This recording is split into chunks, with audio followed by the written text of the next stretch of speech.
How can black licorice root raise your blood pressure? This is something extremely interesting. But unfortunately, a while back, this actually took a man's life.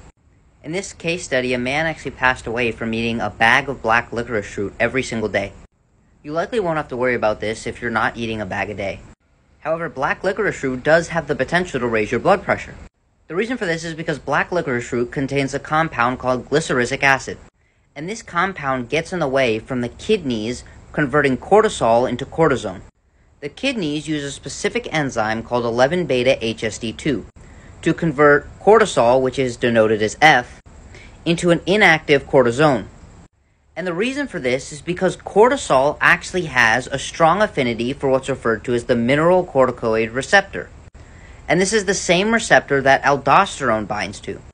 And when cortisol binds to this receptor, it has the same function as aldosterone. And what aldosterone does is it causes the kidneys to retain sodium, therefore retaining water. And an increased retention of sodium and water will be diverted towards the blood, increasing blood pressure. And now normally the kidneys use this enzyme to convert cortisol into cortisone, which cannot bind to the mineralocorticoid receptor.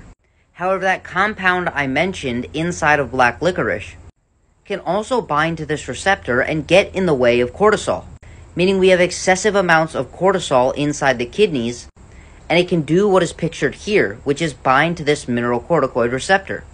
And now I know black licorice may not mean much to you, but this just demonstrates that a lot of food components have very powerful effects that we may not know.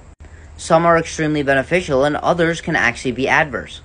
And if you want to learn how to take control of your health and energy, send me a DM to sign up for coaching.